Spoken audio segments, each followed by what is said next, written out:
In this section, we are going to discuss on the humoral mechanisms of the innate immunity. The moment we talk about the humoral mechanisms, it's always about the immunoglobulins and the B cells, isn't it? But they come under the adaptive immunity. They don't come under the innate immunity. So the humoral mechanism of the innate immunity is completely different. These are the natural innate defense mechanisms. There are two types of natural innate defense mechanisms of the innate immunity. One are the acute phase reactants.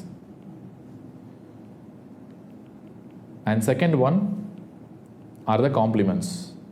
Acute phase reactants and second one are the complements.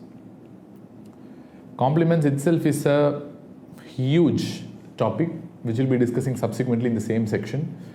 But let us see in something about the acute phase reactants as well.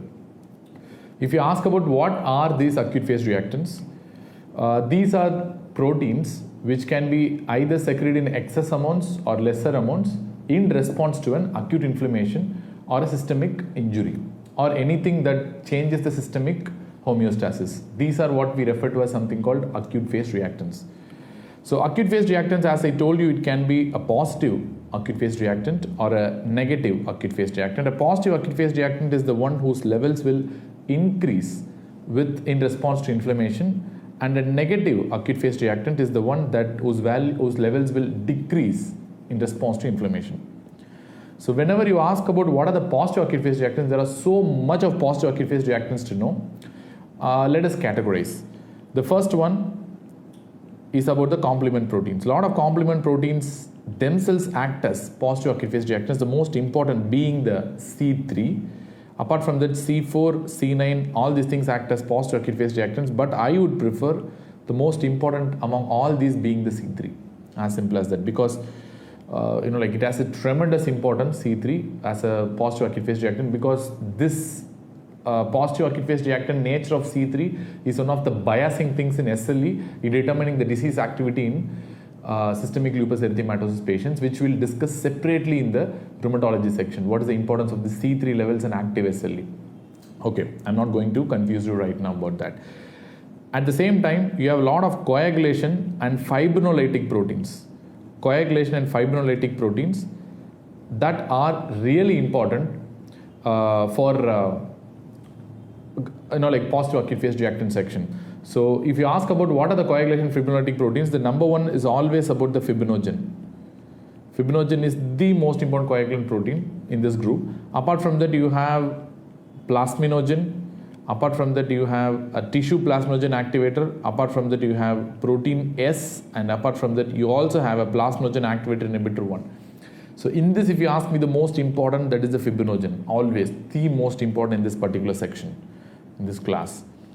Number 3, you have a lot of transport and storage proteins. You have a lot of transport and storage proteins that act as positive acute phase reactants. What are the transport and storage proteins that act as positive acute phase reactants? The number one always being ferritin. Ferritin is one of the important storage protein for iron that acts as an acute phase reactant. And if you ask me why these ferritin levels are increased in inflammation, for example, majority of the bacteria use this iron for multiple metabolic functions within them. So by increasing the ferritin synthesis, they are going to capture all the free iron that is available and prevent the iron from getting utilized by these bacteria. That's how ferritin works. And number 2, in inflammatory states, iron excess in the blood may lead to, because already oxidative burst will be going on, and excess iron may result in production of free radicals which might damage our own system. To prevent these generation of the free radicals, iron should be contained in a storage form. That's why you have ferritin. And number 2, you have ceruloplasmin. You all know that ceruloplasmin is a transport protein for copper, and you have haptoglobin, which is also a positive acute phase reactant, which is going to capture free hemoglobin that is circulating in the blood into the vascular compartment. Then you have something called hemopexin, which is going to transport free heme in the circulation, which is present in the circulation. And number 4, there are a lot of antiproteases. Lot of antiproteases are there. For example, you have something called anti-chymotrypsin. Then you have pancreatic secretory trypsin inhibitor. That's called PST inhibitor, otherwise called as pancreatic secretory trypsin inhibitor. Then you have alpha-1 antitrypsin. You know very well, in this particular group, the most important will be the alpha-1 antitrypsin, and in the previous group, the most important will be the ferritin. Obviously, ferritin is the most important, and this alpha-1 antitrypsin may be the most important among all. And lot of other positive acute phase reactants are there. For example, you have C-reactive protein, which is a very, very important but non-specific acute phase reactant. Then you have your interleukin 6, which is again a very important acute phase reactant, tumor necrosis factor alpha, phospholipase A. Then you have LPS, lipopolysaccharide binding protein, that's called LPS BP, liposaccharide binding protein. Then your granulocyte colony stimulating factor. Then you have serum amyloid A. Then you have alpha-1 acid glycoprotein, alpha-1 acid glycoprotein. Then you have alpha-2 macroglobulin and copper. And then finally you have procalcitonin, cortisol is very important. Everyone knows cortisol levels rises in any stress, not only during inflammation. Any stress will raise the cortisol. And finally you have your C1 inhibitor, it's called C1 inhibitor. See, these are the other positive acute phase reactants, but in this particular thing, CRP becomes the most important. Probably procalcitonin is the next important thing, maybe a little on cortisol, but still I feel like CRP and the procalcitonin remains the most important. In this, CRP is the most commonly used acute phase reactant in clinical practice, isn't it? So the normal CRP tends to be less than 6 or less than 0.6, depending on what parameters, what lab you are going to, what SI units they are going to prefer. So ideally I'll call it as less than 6 milligrams per liter. That's a normal CRP. Anything less than 6 we call it as normal or negative CRP. So this is normal. And anyways, what is like the function of the CRP? CRP is known to increase the opsonization of pathogens. At the same time, CRP increase the ability of the macrophages to phagocytose. So I can tell it can increase phagocytosis. At the same time, there is one more question. What is the half-life of CRP? It's approximately 24 hours.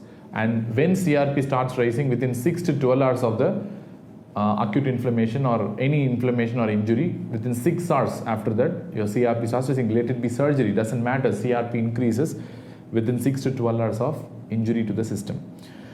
And one more interesting thing about the CRP is it's very, very sensitive. It's highly sensitive for any inflammation or injury, but absolutely non-specific, which means it cannot tell you what inflammation is going on. For example, if it's a very high level CRP, it might indicate severe inflammation. For example, a bacterial infection, but not always. But a low CRP, low raised CRP, like 10, 15 might indicate a viral infection, but not always again. So CRP values might correlate to an extent with the severity of inflammation and injury, but not all the time in the first place. At the same time, it cannot tell you what kind of injury your body is going through, and you cannot predict anything with the help of CRP, specifically. So that's why it's absolutely a non-specific component of the positive acute phase reactant. In fact, all the positive acute phase reactants are quite non-specific. They cannot tell you anything. So these are the positive acute phase reactants. And there are certain negative acute phase reactants as well. So what are the negative acute phase reactants? The most important of all is the albumin. Albumin is going to be the most important negative acute phase reactant of all. Everyone knows that. Its value decreases with inflammation. But the half-life of albumin is a bit high. That's why it takes time for it to reduce. Half-life is approximately 3 to 4 weeks. Typically, like 21 days. So that's the reason why albumin levels decrease later, maybe in a chronic inflammation rather than acute inflammation. But in general, albumin is a very important negative acute phase reactant. Apart from that, you have transthyretin and TBG, thyroid binding globulin. Both are proteins that transport thyroxine, but both are very important negative acute phase reactants whose levels will decrease with inflammation and injury. Then you have alpha fetoprotein, you have then insulin-like growth factor, IGF, then you have alpha-2 high sensitive glycoprotein, then you have retinol binding protein, then you have antithrombin, then finally you have iron, zinc, and your calcium. So iron, I already told you, free iron should decrease in acute inflammation and injury, because to reduce the damage due to iron itself. So please do remember, copper is a positive acute phase reactant, whereas iron, zinc and calcium are negative acute phase reactants, even though they come under the same elemental form. So these are the negative acute phase reactant. I feel the most important will be the albumin, as always. So then among the complements, so complements, we are entering a very, very, very huge topic on the complements. This itself is going to take a lot of time for understanding the complements. The complement system, first of all, if you want to know what are complement system, I define them as they are going to be absolutely rogue. These are rogue proteins. These are not going to differentiate between the self and the non-self. Whatever it's going to communicate with when it's activated, whether it's self cell or a non-self cell, a bacteria or a human cell, doesn't matter, it's going to kill them. So that's why these proteins are rogue proteins, and that is the reason why these proteins should be kept under check, and we have a lot of regulatory proteins in our system as well. So please do understand. So if you ask me about the types of the complements, and like what are pathways for activation of the complements, there are 3 pathways for the activation of complement. One is what we refer to as something called a classical pathway. Second one, we have something called a mannose binding lectin pathway, and the third one is called alternate pathway. In many textbooks, they will give importance only to classical and alternate pathway, and yes, as per the textbooks and as per your molecular physiology, this classical and alternate pathway are the most important, but mannose binding lectin pathway also assumes importance at certain times. But anyways, what is the activation for classical pathway? Your antigen antibody complexes. These are the ones that are going to activate the classical pathway in the first place. So what antibody? The most important component in this antigen antibody complexes is the antibody binding that tells you how much complement will be activated. The antibodies that can activate complement are IgM, then IgG, then IgA. There are 2 things I would like you to tell this in this particular thing. IgM is the maximum complement activator. It's by default, it's a maximum complement activator. IgG also can activate complement, but not like IgM anyways. IgA, but one controversy to bring on purposefully is to tell IgA here, because your microbiology textbooks are going to give IgA is not a complement activator. But it's not like that, because there is a table where IgA, they would have mentioned minus, that which means they're not complement activators. But to be honest, IgA can activate the complement as per many medicine textbooks. The best example I can tell in IgA nephropathy, where IgA complexes are deposited in the mesangium, which activates the complement, and that is the reason for injury to the mesangium and development of on major disease called IgA nephropathy. So IgA can activate the complement, but little, not that much. But what cannot activate the complement is going to be your IgD and E cannot activate the complement as per any textbook. So IgM is the maximum activator. Anyway, antigen antibody complex are going to activate typically the classic pathway, and mannose binding lectin pathway will be activated by typically mannose residues that is present in a lot of pathogens like bacteria and fungus. And your alternate pathway is activated by a lot of other bacterial components apart from mannose. Bacterial component in the sense your bacterial components can be mannose or any other peptidoglycan, lipopolysaccharide, a lot of bacterial components as well as any other pathogenic components can activate the alternate pathway. So these are the triggers for activation of these complements in the first place.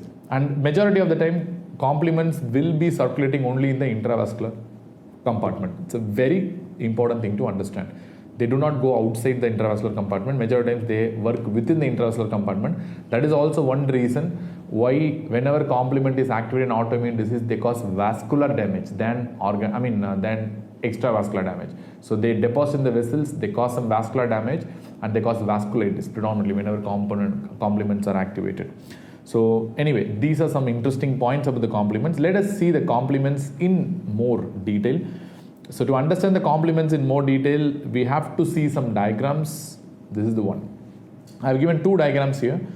One is the very simplified version of the complement pathway, and this is what is the actual version that is given in a lot of immunology and microbiology textbooks. But in general, I do not prefer this actual version to understand medicine as well as whatever microbiology you want to know. This is not that important anyway. That's only tell you the exact version, but it's not going to help you in understanding the clinical diseases. But the simplified version helps you a lot. Let us see what simplified version is. Let us see what, the classical pathway is all about. The antigen antibody complexes are going to activate this particular protein called C1. Once this C1 is activated, it gives rise to a cascade of activation of other proteins called C4 and C2. And all this C4 and C2, once they are activated, in the sense, what do you mean by activation? You can ask me, but you have to know the actual version for that. But anyways, you can remember like the C1 is going to activate the C4 and C2. Once the C4 and C2 is activated, they form something called a C3 convertase. They're going to form something called C3 convertase. The C4 and C2 form a complex after activation by C1, and they form a complex called C3 convertase. So once they form the C3 convertase, the complex of C4 and C2 is what we call C3 convertase. This is going to convert C3A to its active form, that is C3B. And don't think that C3A is not active. C3A is also active, and it also has a lot of other functions as well. So but for now, C3B is the most important thing. So this C3B, as I told you, is going to form a complex with the already formed C3 convertase. It mixes with that, and they form a new complex called a C5 convertase, which means C3B with C3 convertase, that C3 together will form a new C5 convertase, and this C5 convertase is going to convert C5A to C5A and C5B. I need the C5B, which is the most important thing to further move down the cascade. And this C5B now mixes with C6, C7, C8, C9, and they form a C5B to 9 terminal attack complex. This is what we refer to as a membrane attack complex or a terminal attack complex. Very simple. C1 activates C2 and C4. C2 and C4 form C3 convertase, which converts C3 to C3B form, and C3 convertase combines with C3B to form C5 convertase, which activates C5 to become C5B. C5B forms the membrane attack complex finally. So this is how it works. And what about the mannose binding lectin pathway? So if you see what is the mannose binding lectin pathway, you can see I told you this mannose residues are the ones that activate this pathway, and this mannose residues bind with the lectin in the serum, and the moment the mannose and lectin binds with each other, that mannose and lectin binding is going to activate a protein in the serum called as MASP. So that is called MBL associated serine protease. That is what we call MASP. So this is a critical component in this area, and you can imagine this MASP is exactly similar to that of C1 of what you see in the classical pathway, which means the entire pathway is going to be the same except the activation part, that this is activated by mannose and that is activated by antigen antibody complexes, and second difference will be on the MASP versus C1. There C1 activates C2 and C4, here MASP is going to activate C2 and C4. As simple as that. Remaining everything is the same. Once this MASP activates the C2 and C4, it's going to go downstream and form the C3 convertase, and C3 convertase converts C3 to C3B, C3B joins with C3 convertase to form C5 convertase, C5 becomes C5B with the help of C5 convertase, and C5B forms the terminal attack complex with C6 to C9. As simple as that. So which means everything is similar with MBL and classical pathway, with the only two exceptions being what is the initial activation part and what is the protease that is activating. There it is C1, here it is MASP. That's it. Everything is the same. Then finally you can go for the alternative pathway. So if you ask me what is going to activate the alternate pathway, I told you the pathogen components, especially the cell membranes of the pathogens, especially the bacteria, that is the one that is going to activate the alternate pathway. Once the alternate pathway is activated, so what is going to get activated first? You can tell it is factor B. Factor B is the most important critical component here. Factor B is the one that is typically activated by this pathogenic components, that is factor B. Then you can ask me, this factor B now it's going to bind with C3B and they are going to form the same C3 convertase. Remember, in classic pathway and mannose binding lectin pathway, the C2 and C4 combine, this C2B for example and C4B together is going to combine to form the C3 convertase. But in alternative pathway, it is the C3B and this B. I'm writing BB, like BB is the active form of B. Let me tell you how it comes from. So C3B and BB, these are the ones that are going to form the C3 convertase, which means C4B, C2B of classical pathway and C3B, BB of alternate pathway, both will be termed as C3 convertase only. Both are going to act as C3 convertase, even though the molecular components of C3 convertase are different in classical and different in alternative pathway, but the function is the same. They are going to convert C3 to C3A and C3B. That's it. So now you can ask me the question where this C3B is coming from, because C3B is not yet active because you are talking about the alternative pathway. But very important, you have a lot of other pathways. For example, we have discussed the classic, we have discussed the lectin pathway, both have formed the C3B, and this is the C3BO here, which means already the previously activated component is going to, previously activated C3 is going to form a vicious cycle with the alternative pathway as well and going to activate that area as well. So that is the idea. So this C3B is going to come from this, which is already been activated by classical pathway and mannose binding lectin pathway. So this C3B binds with factor B, and again this C3B and factor B together gives rise to something called a C3 convertase, and the cascade goes down. As simple as that. So C3 convertase to C5 convertase and C5 convertase to membrane attack complex. So which means one more interesting thing you can see is all these things, all these three things is going to unite at the C3 zone, isn't it? Is going to unite at the C3 zone. That is the reason why the C3 area is also referred to as something called a common pathway. This C3 area is also referred to as something called a common pathway, and this C5 area is also referred to as the terminal pathway, which means this is the termination of all the complement pathways.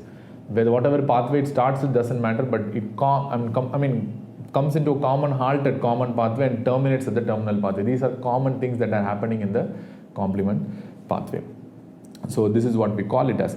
And you might have one more question to your mind. So what is this? I'll put a different color. What is this factor D here? What is it doing here? And what is this factor H and factor I? What is it doing here? I'm going to discuss factor H and factor I later on in the complementary regulator part, but factor D is very important. Let me see what is factor D.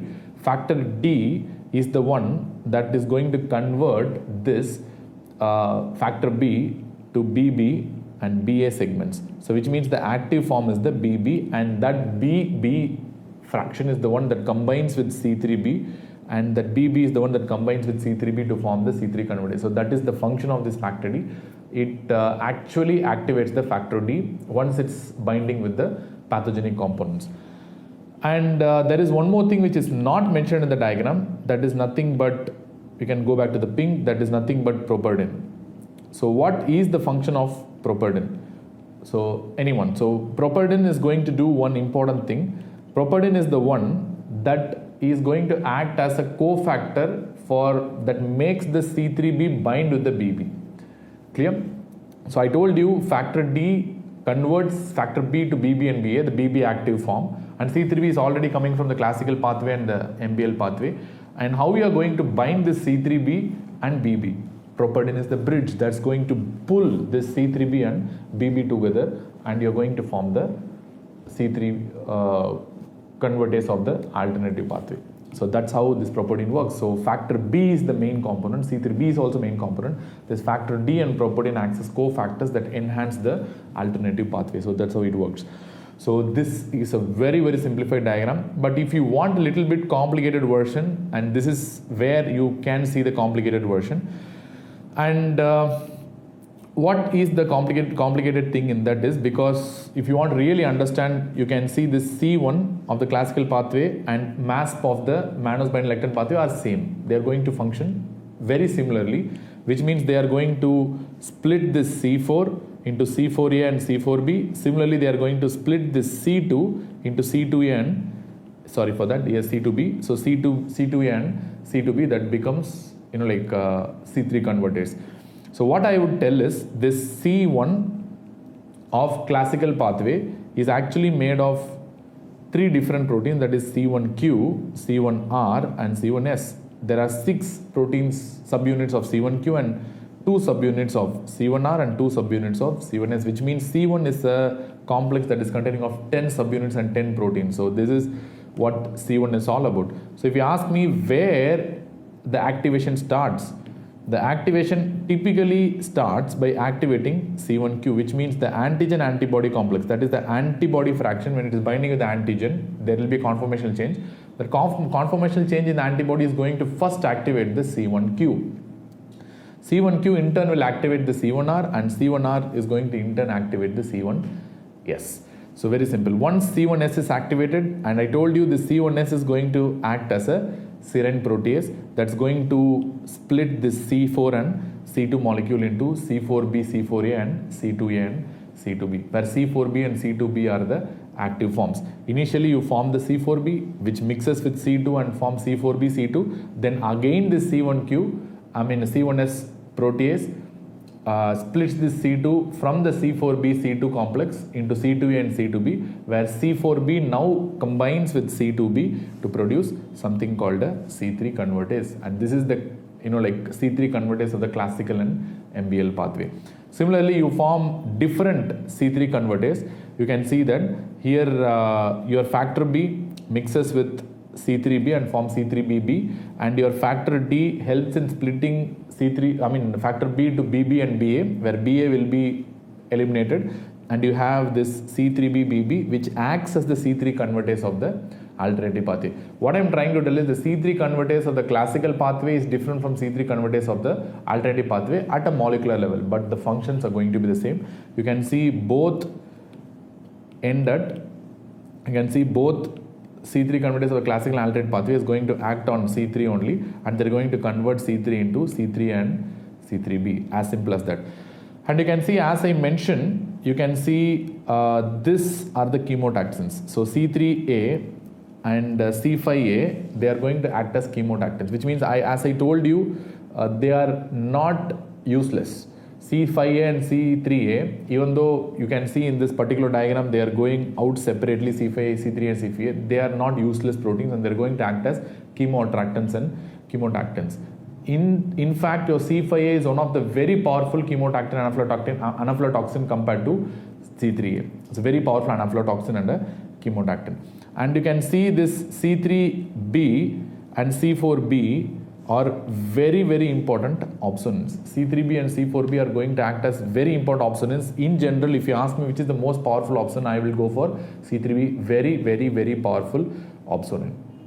Do you understand? So that is what is very important. So now, as a nutshell, let us see what has happened to the complement pathways. So once you want to know what are the functions, effects of the complement pathways, number one, I can tell first one, opsonization, where the complement proteins, once they coat the pathogen with these complement proteins, it makes the phagocytic cells to recognize these pathogens easily, and so that they can swallow them, because they have the complement receptors and they phagocytose the pathogens. So opsonization, in the sense, what are the powerful opsonizers? I go for C3b and C4b. In that, I will go for C3b as a very powerful opsonizer. If somebody asks you a trivial question in between, if somebody asks you what is the most powerful immunoglobulin that acts as a very powerful opsonizer, I will go for IgG, even though that is not important right now, but IgG is one of the most powerful opsonizers. How IgM is one of the most powerful complement activators, similarly IgG is one of the most powerful opsonizers and neutralizers of the antigen. But anyways, we'll see that later on, but C3b is one of the very powerful opsonizers. Then lysis of the pathogen. Lysis of the bacteria and the pathogens typically happens with the help of membrane attack complex in the form of C5b to C9. And number 3, you are going to cause activation of mast cells and other granulocytes, activation of mast cells and other granulocytes. Typically this is done by C3, C4 and C5, especially the activated components. And number 4, you have chemotaxis of neutrophils. Chemotaxis of neutrophils typically done by C5a, the most important chemotactin and anaphylotoxin, I already told you, but it also done to an extent by C3a. So it's also done to an extent by C3a.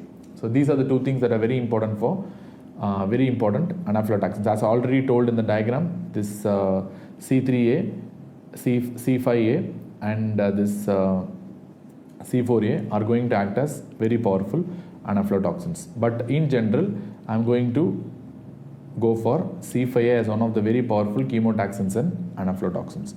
Number 5, clearance of immune complexes. Clearance of immune complexes. Clearance of immune complexes, your C3b plays a very, very important vital role than your C3b, than by C4b and C5b.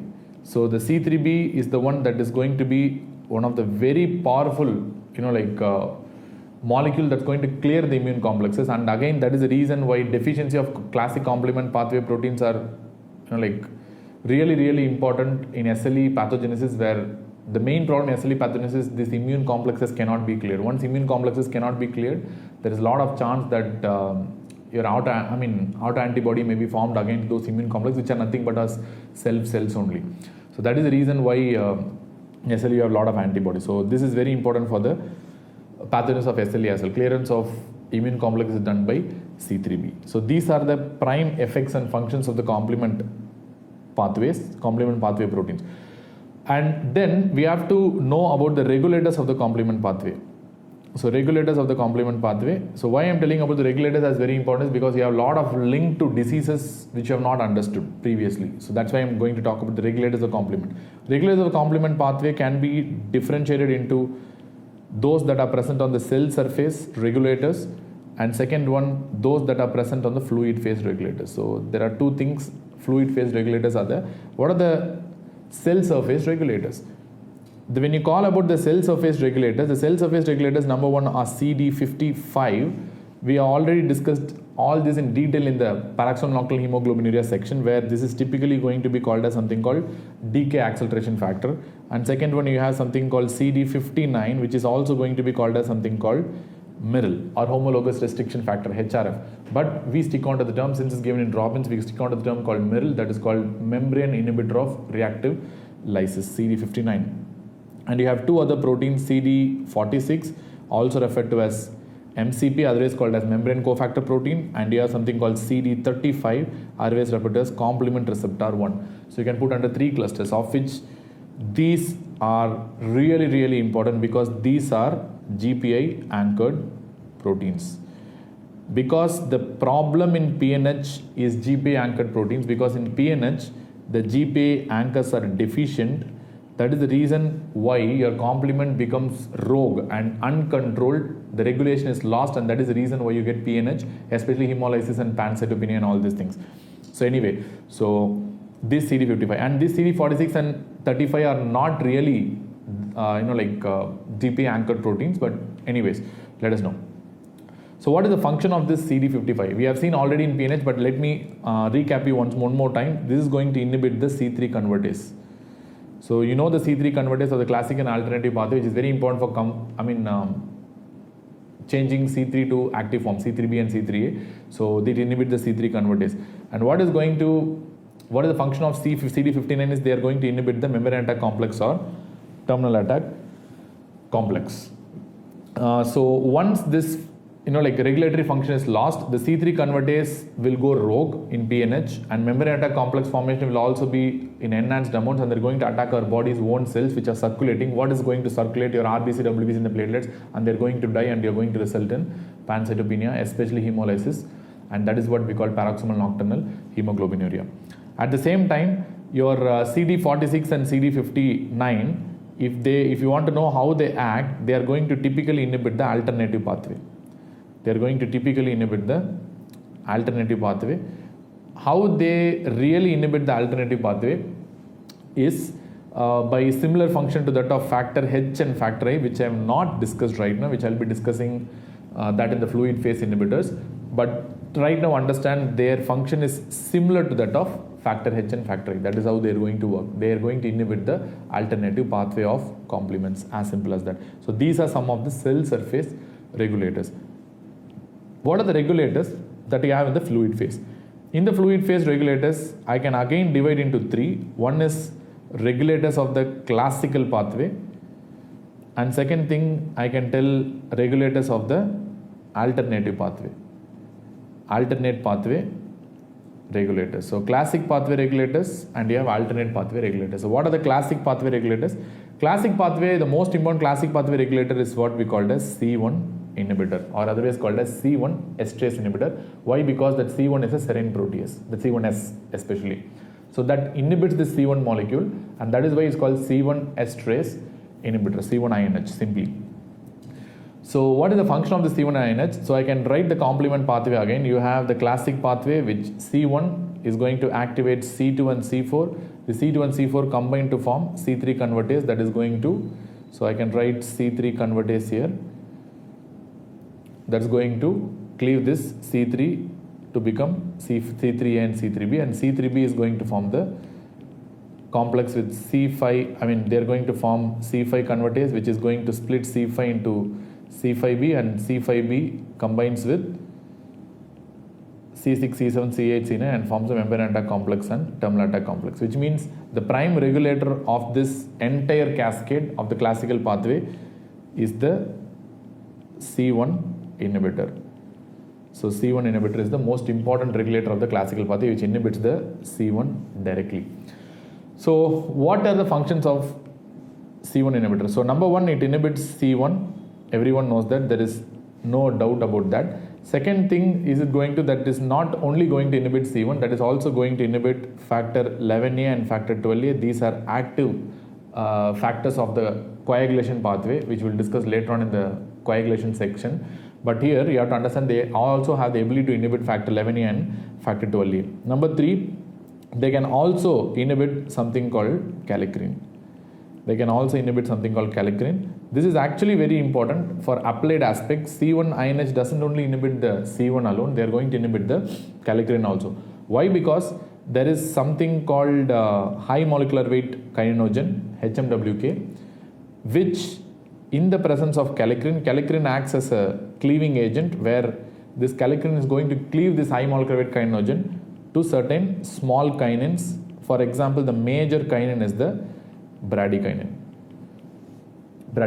right? You know that C1 inhibitor is a major inhibiting thing for kallikrein. So once C1 inhibitor inhibits the kallikrein, your conversion from HMW kininogen, high molecular weight kininogen, to bradykinin also will be kept under check. It will be less. But suppose if there is a disease where you don't have this C1 inhibitor, so what's going to happen? So if you have a disease that is not going to have the C1 inhibitor, or deficiency of the C1 inhibitor, and this kallikrein levels is going to increase, because of increased kallikrein level, this conversion from high molecular weight kininogen to kinins are going to increase, and that's going to increase the bradykinin production. So this bradykinin excess is going to increase the vascular permeability, and more and more fluids are going to go out of the vascular compartment, and capillary leak is going to increase, and that is the reason why you develop something called angioedema. The moment you call angioedema, there are two types of angioedema. You have urticarial angioedema and non-urticarial angioedema. If you have angioedema with urticaria, that generally goes towards a type 1 hypersensitivity reaction. If you have angioedema without urticaria, that typically goes towards bradykinin excess. Very, very important. That typically goes towards bradykinin excess. So the moment you have angioedema without urticaria, please be very careful here. This bradykinin is degraded by two enzymes. One is called angiotensin converting enzyme. Second one, you have something called a neprilysin. Both, I'm only taking the applied aspects. So both can degrade the bradykinin. So which means deficiency of either ACE or deficiency of neprilysin, both can result in angioedema again, because in both these conditions, once again your bradykinin levels will increase because it cannot be degraded. For example, if the patient is on AC inhibitor, or if the patient is on a neprilysin inhibitor, like for example sacubitril, which we have seen in detail in the heart failure section, neprilysin inhibitor, sacubitril valsartan combination. So neprilysin inhibitor is sacubitril, very important for heart failure therapy in the recent times. So you have neprilysin inhibitor. Both these can increase the bradykinin levels, and all these can result in a typical form of angioedema without urticaria. So which means a C1 inhibitor deficiency can produce angioedema without urticaria. At the same time, your ACE inhibitor or neprilysin causing bradykinin excess can also cause angioedema without urticaria.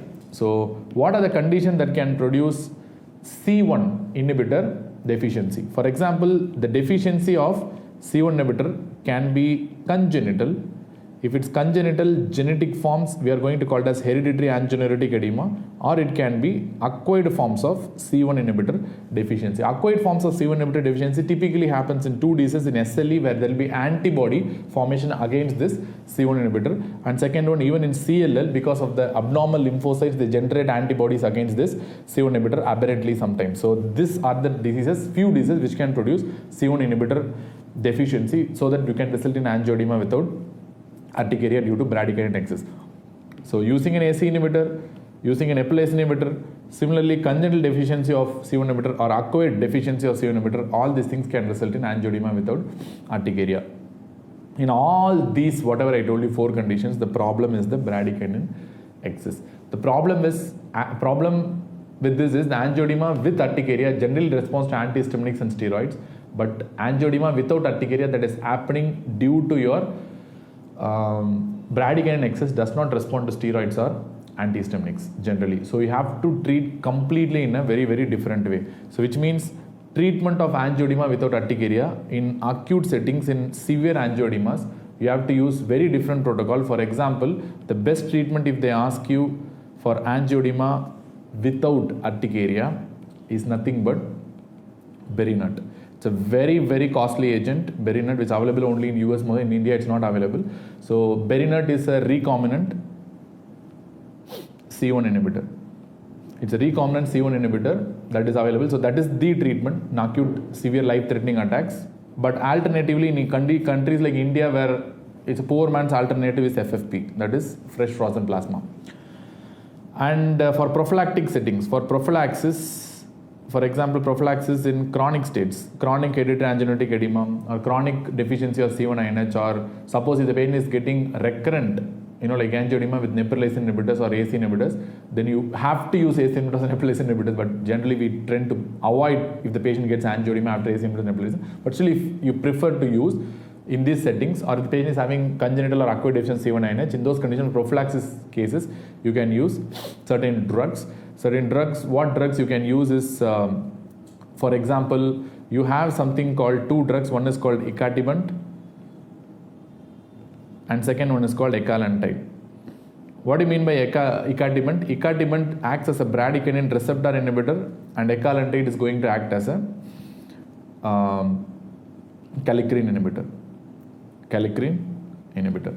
So I can put it in perspective here. So if you want to inhibit this kallikrein, so you give something called ecallantide, and if you want to inhibit this bradykinin from acting, bradykinin receptor inhibition, that is done by a drug called icatibant. These are some of the drugs that are currently in pipeline, and already it's used for hereditary and acquired forms of C1 inhibitor deficiency, but it's not yet used along in combination with neprilysin inhibitors and AC inhibitors. But now a lot of pharma companies are trying to integrate this icatibant or ecallantide along with the neprilysin inhibitor so that the risk of angioedema decreases multifold. So that is the reason why I told you this could be a very, very potential future question. That's why.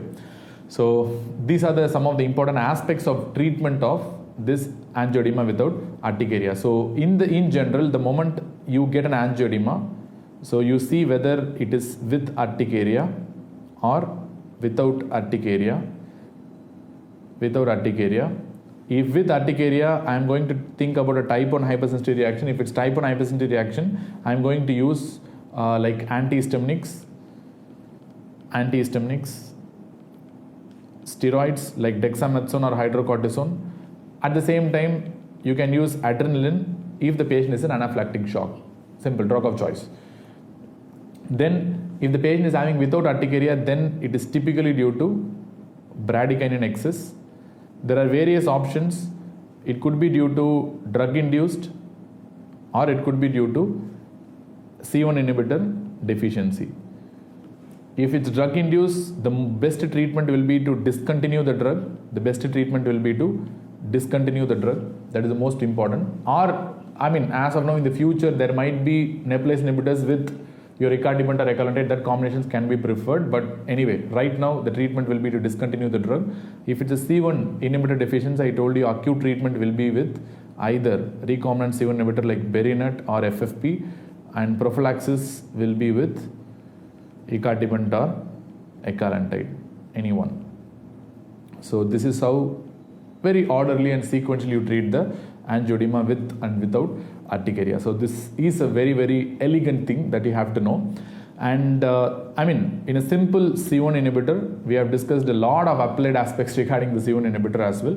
At the same time, I told entire thing about the C1 inhibitor. Now let us move on to the alternate pathway regulators. Alternate pathway is actually regulated by two important things. One is called factor H and factor I, which I promised to tell you some time back. Factor H and factor I, which are the two important things that are going to regulate the alternative pathway. And what are these factor H and factor I? For example, you can see this alternate pathway where you have this C3b. This C3b is going to mix with this factor B, this mix with this factor B, and this mixing of this factor B with C3b is the one that is going to activate by propotin. Propotin is going to activate the combination of the C3b with factor B. So once remember, factor B is in turn activated by bacterial components. So you have to know that activated factor B will be mixed with C3b with the help of a protein called propotin. Anyway, C3b mixes with factor B forming C3bb. You know very well, this C3bb then will be further become C3bb and BA will be lost, and this conversion of B to BA and BB will be done by factor D. This will be done by factor D, and this is where you get the C3 convertase of the alternative pathway. The moment you get the C3 convertase of the alternative pathway, this C3 convertase alternative pathway will convert this C3 to C3b, and C3b will further mix with the C3b-BB, so they will become C3b-BB3b, and now they will become C5 convertase, so which means they mix with this particular thing. So no, they are going to mix with C3b-BB, they are forming C3b-BB and 3b, and this is what we refer to as something called C5 convertase. And C5 convertase is going to convert C5 to C5b, and C5b is going to form C5b to 9 terminal attack complex or membrane attack complex. So very simple, elegant thing. But here you might be thinking like what he's talking about, and he's telling the entire alternative complement pathway again. It's very important to understand. Why? Because this C3b is going to mix with this factor B. That's a very important crucial step. What if you're going to hijack this C3b and avoid mixing with factor B? So that's what your factor H is going to do. Factor H and factor I is going to do. So this factor H is going to hijack this C3b, and they're going to form a factor H C3b complex, which means this C3b will become unavailable for this complex to form. So which means your alternate complement pathway is down regulated by factor H. So what is the fun in this? Where is factor I coming from? So what this factor H is going to, I told you this factor H hijacks this C3b, unites with it and gives it to something called factor I, where this factor I is going to convert this C3b to something called is break the C3b to produce something called IC3b, or otherwise referred to as something called inactive C3b, which means here the factor H is going to act as a cofactor. So factor H is a cofactor here. This is the similar mechanism for the other two proteins which I have described before, that is CD46 and CD35. Already I have described that. The same mechanism applies to that also, but in general, if you know the factor H and I mechanism, that is enough. So factor H is going to hijack the C3b and prevent binding with factor B, and once it hijacks and hands it over to factor I, which cleaves the C3b to IC3b, otherwise called as inactive C3b. This is how factor H and factor I is going to work. So there are a lot of things are there in this to understand. So what if there is deficiency of factor I or factor H? So if there is deficiency of factor H or factor I, there will be too much activation of like alternative pathways, isn't it? Because these are the ones that hijack the C3b and down regulates the entire alternative pathway, which means they are going to result in overactivation of the alternative pathway, and that itself is going to result in a lot of diseases. And similarly, what if your factor D or factor B is having too much action. For example, if there is a gain of function mutation. So deficiency in the sense I mean here loss of function mutation. But what if there is a gain of function mutation of factor D or factor B? In this setting also there will be too much activation of the alternative pathway. Clear? So all these things can too much activate the alternative pathway too much and can result in certain diseases, which we'll discuss. And what if the third mechanism of overactivation of alternative pathway is, what if your antibodies are formed against this C3 convertase? Wait. You are going to ask me one question, sir, antibodies will kill the C3 convertase. No, what if these antibodies are stabilizing antibodies? What if these are stabilizing antibodies? What is going to happen? So if these are stabilizing antibodies in the sense, which means they are going to overactivate this, which means they are going to stabilize this C3BB, that is they are going to stabilize the C3 convertase alternative pathway, and the alternative pathway will once again be too much activated. These antibodies are what we refer to as something called C3 nephritic factor. These are stabilizing antibodies of the C3 convertase, which means C3 nephritic factor also can result in overactivation of the alternative pathway of the complement. Alternative pathway of the complement. What are the diseases that are very importantly associated with overactivation of the alternative pathway? Especially, I'm not telling only alternative, overactivation of the alternative pathway. Number one, you have a very important disease called complement related HUS. Previously, this was also referred to as something called atypical HUS. Now we don't call atypical HUS anymore. We just stick onto the term called complement mediated HUS or non-Shija toxin related HUS. And second thing, you have complement mediated MPGN. So previously this complement mediated MPGN are divided into two types. One is called MPGN type 2 and MPGN type 3. These are the two things that are being called. So now we call it as complement MPGN. In that MPGN type 2 is associated with dense deposits. That's why it's called dense deposit disease. In complement mediated type 3 MPGN, we don't have dense deposits, and hence this is simply called as C3 glomerulonephritis, where there will be only deposition of C3. Remember, here also there will be C3 deposition, but they will have dense deposits. Here also they will have C3 deposition, but they do not have dense deposit. That's how we differentiate between MPGN type 2 and MPGN type 3. Nowadays we don't call MPGN type 2 and type 3. We just put both of them under complement mediated MPGN. Simply complement mediated MPGN is divided into two. One is called dense deposit disease and second one is C3 glomerulonephritis. Where dense deposit disease, they have C3 deposits with dense deposits. Where C3 glomerulonephritis, we don't have dense deposits, but we have C3 deposits in the kidney. So these are the other two diseases which are related to this overactivation of the alternative pathway. Especially in this complement mediated HUS, you commonly encounter the first two mechanisms. Mechanisms number 1 and mechanism number 2, which I told you here. This and this mechanism. That is loss of function mutation of factor H and factor A, and gain of function mutation of factor B or factor D is the reason most of the time why you get a complement mediated HUS. Where complement mediated MPGN is typically due to mechanism number 3, that is formation of antibodies against this C3 convertase, which actually stabilize them. C3 convertase or alternative pathway, that is C3 nephritic factor. So I'm not telling 1 and 2 mechanisms will not happen in complement MPGN, but both can activate, but these are the primary and predominant mechanisms that you encounter. So these are the two important diseases that are going to happen because of the dysregulation of the alternative complement pathway. Similarly, there are third things, we call it as C5 regulators. C5 regulators, which means they are going to inhibit the C5. So what are the C5 regulators? We have something called clusterin, you have something called factor J, and you have something called S protein. So these are certain things that are going to inhibit the C5. So which means C5 is common for both. Remember, this C5 is common for both classic as well as the alternative pathway. But remember, these are not clinically important as it's not associated with any disease, but one thing is really important. We have a monoclonal antibody that is similar in action to that of C5 regulator, that is called eculizumab.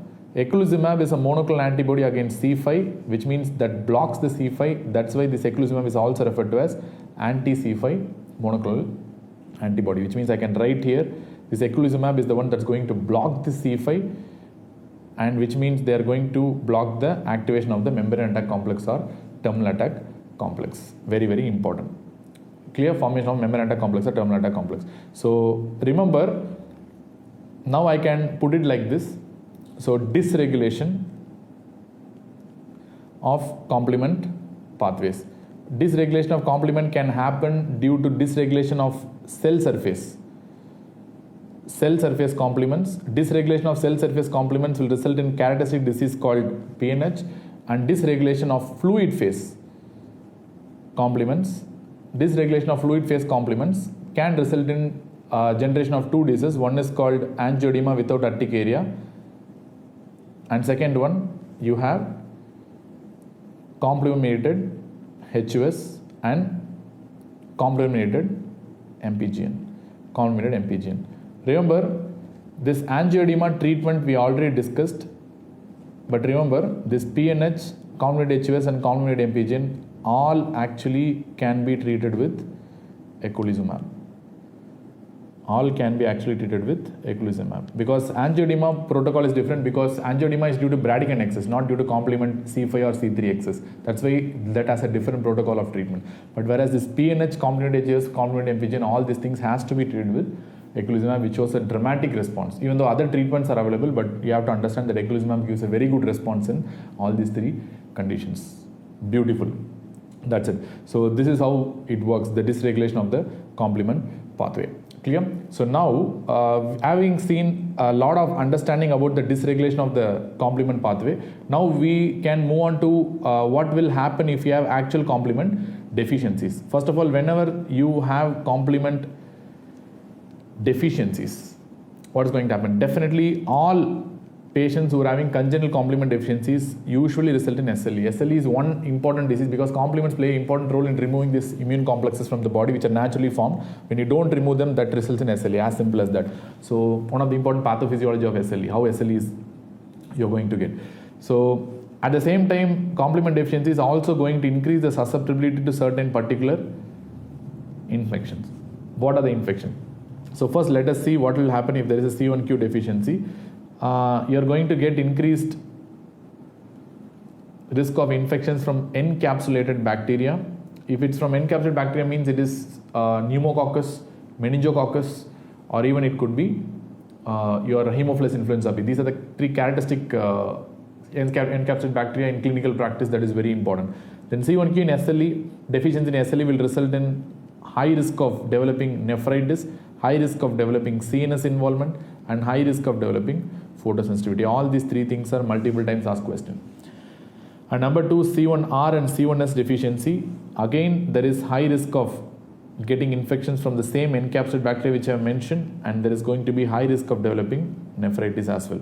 And number three, C4 deficiency. Again, there is high risk of developing nephritis and high risk of developing sepsis from encapsulated bacteria. At the same time, in lupus, they also have additional multi-organ dysfunction apart from the nephritis. Number four, if there is a C2 deficiency, the patient is going to have high risk of photosensitivity, and patient is also going to have high risk of developing articular involvement. Patient is also going to have high risk of developing articular involvement like joint involvement and arthritis. At the same time, patient is going to have high risk of developing sepsis from encapsulated bacteria. At the same time, pyogenic bacteria like streptococcus and staphylococcus and pseudomonas as well. So pyogenic bacteria. Similarly, C3 deficiency is very important. This is till now we discussed a lot about the classical pathway only. Now coming to the common pathway. C3 deficiency is going to result in malar rash, high risk of photosensitivity in SLE, and arthralgia, and they are going to result in Raynaud's phenomenon in SLE. And similarly, they are not going to increase the risk of encapsulated bacteria. Instead, they are going to increase the risk of pyogenic bacteria. Again, very important to understand. Number 6, C5 to C9 membrane attack complex. Obviously, in SLE, if it's deficient, they are going to result in multi-organ dysfunction. But whereas this is a very important multiple times asked question in exam, Neisseria infections, because membrane attack complex typically target Neisseria bacteria, Neisseria species. So high risk of Neisseria infections are there if you have deficiency of this membrane attack complex. Remember, you can see I've written all these are classical and common pathway defects. They only will result in SLE. You have to understand that.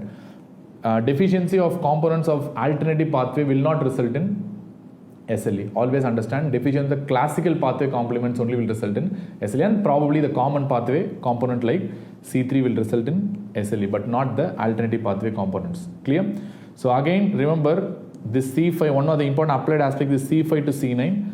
Deficiency has a high risk of developing neiserial infections, especially meningococcal sepsis and septicemia.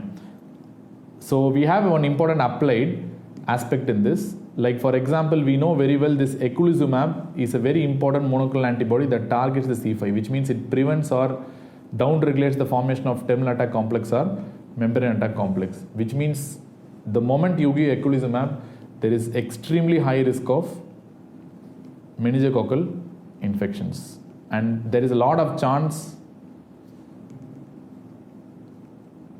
that the patient may die of meningococcal sepsis after giving eculizumab. So that is the reason why before giving eculizumab you have to vaccinate the patient with meningococcal vaccine. Very, very, very, very, very important. You have to vaccinate the patient with meningococcal vaccine before giving eculizumab. Very important thing. And I think this I've discussed in PNH already. But anyways, this is the entire thing about the complement. I've broken down into a lot of details on complement. And only one more thing finally I didn't tell you is about how will you find out the complement activity. How will you find out the complement activity? To find out the complement activity, you have a like indicator called CH50, which means when you add the patient's serum, which is suspected to have excess activity of the complement or deficient activity of the complement. So you add that to sheep RBCs and see the percentage lysis, 50% lysis, and that index can give you how much complement is active in a patient's serum. So that's what we refer to as CH50. So CH50 may be increased or decreased. So why this is important? Because you have to compare with the complement levels. So and you can find out the interpretation. If CH50 is increased and the complement levels are decreased, the interpretation will be that the patient is having excessive complement activity, and the low level of complements that you see in the blood is due to complement consumption rather than complement deficiency. That's the idea. Because you can see clearly the CH50 is very high, but actually the complement levels when you measure is low, which means very clearly this is low level of the complement. What you see is due to excessive complement activity rather than actual complement deficiency. But if you see a low level of CH50 with low complement levels, this clearly indicates a complement deficiency, because you can see a low level of complement with low CH50 means which means complement activity is also low. At the same time, your actual complement levels are also low, which means it's a complement deficiency. So this is a very important table that you have to know again. So for exams, and I think we have broken down completely in detail about what all happens in complement. And we already discussed about PNH diseases, and we'll be discussing a lot of MPGN and HUS in probably in nephrology section. And right now, I think this is enough. And in the next section, we'll be discussing on adaptive immunity from next section on. See you.